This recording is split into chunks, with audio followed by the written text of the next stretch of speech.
Hello again, this is Gabriela of CNA Yoga, and for today's meditation video, we're going to talk a little bit about the question that doesn't always come up, but maybe some of you have thought about it or encountered it before. Can meditation be bad for me? So you might be thinking, meditation is supposed to be good for me, it's supposed to help me, you just told me all these amazing benefits that are going to come from me meditating. And yes, that is very true. All of those benefits that I mentioned in the previous video are definitely scientifically proven, researched, the whole 9 yards.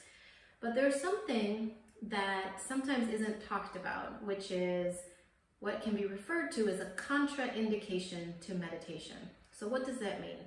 So think about when you're taking a certain medicine or medication, and then your doctor says, don't, drink alcohol because it can negatively affect, what's going on over here.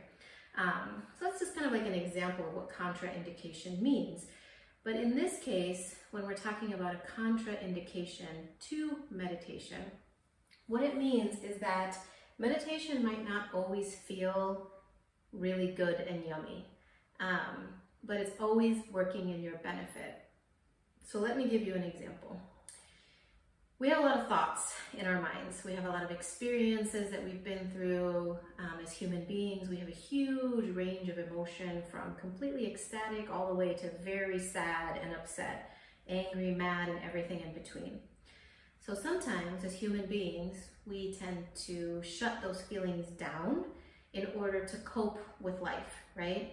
Sometimes you're like, I can't deal with being upset about, the fact that my pet died, because I have to focus on my children, or I have to go to work right now. So we stuff a lot of these emotions down. And just think of like when you're trying to fit a full suitcase, you're trying to squeeze that last thing in there, right? And then you zip it up real tight. And then if you put that last thing in there, what happens is it kind of explodes, right? And then you have stuff all over the place. So in meditation, how we talked about in the definition video, we talked about how meditation is a way to cleanse the mind, to purify the mind. So when you start to meditate, you may experience some incredibly uplifting feelings after meditating. And then there might be a day where you go to meditate and it's more like this. Oh gosh, I can't sit still.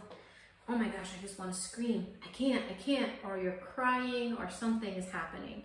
And you're wanting to hit the pause or the stop button so fast because meditation is not supposed to feel bad, right? It's not supposed to feel like that. It's supposed to feel like a beautiful vacation on the beach, if that's your jam, or in the mountains, and just, completely free and peaceful and calm and all that good stuff. But sometimes meditation doesn't feel that good. That doesn't mean that you aren't receiving a really valuable benefit. So much like that suitcase example, we don't want you exploding all over the place. So when you meditate, you actually allow some of these deeper feelings and emotions to come up, to be seen, acknowledged, witnessed, expressed, whatever it might be. And sometimes that means that during meditation you might be crying, or you might feel really angry after the fact. But trust me, if you stick with it and keep going through your meditation, you're really going to learn how to acknowledge these thoughts. You're going to learn how to just let them be, let them have a space, a safe space to kind of like run around in and express themselves. Because usually we explode because we have unprocessed feelings, unprocessed emotions, things that we just don't want to deal with.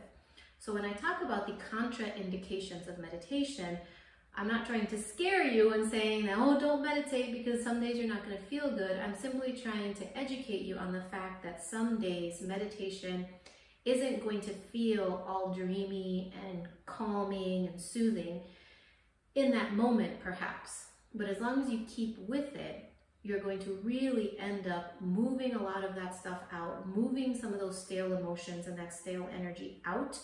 So then you can really start to feel that calm sensation more often than not.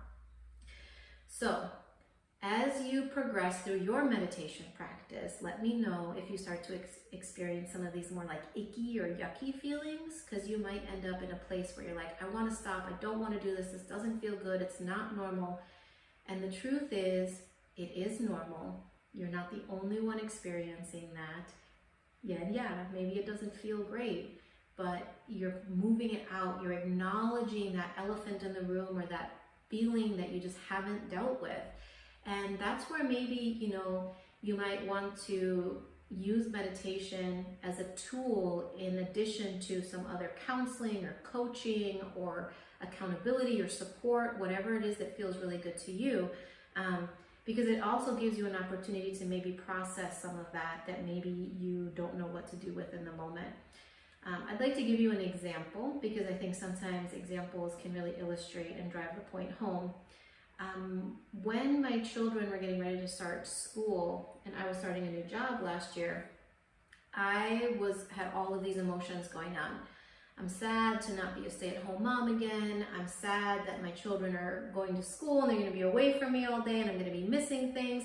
I'm super excited to have a job. I'm super excited that they're going to learn things and make friends. A mess of conflicting emotions. So I ended up sitting in a meditation, a specific meditation for, 20-ish minutes or so. And in the process of that meditation, I allowed myself the opportunity and the space to let all of these emotions just do what they needed to do. So before long, I was seeing kind of a movie reel of everything that I was feeling, everything that was actually happening, how amazing it's going to be for them to go to school, how amazing it would be for me to have my job that I've always wanted, all of these things. I was laughing, I was crying, I was moving a lot of emotion. And then I stuck with it long enough to allow those emotions to find their own sense of peace. And when they found their own sense of peace, all of a sudden I just felt lighter. So that's just an example of how you might end up approaching your meditation practice with a sense of curiosity and compassion, because at the end of the day, not every meditation practice is going to feel like $1 million, at least in that moment. A few days later, maybe 30 minutes later, that evening, you might start to feel lighter after releasing and allowing these emotions to process, but it might not always feel good in the moment.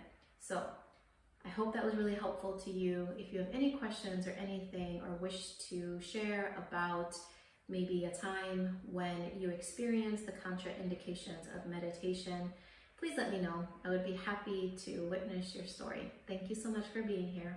I'll talk with you soon.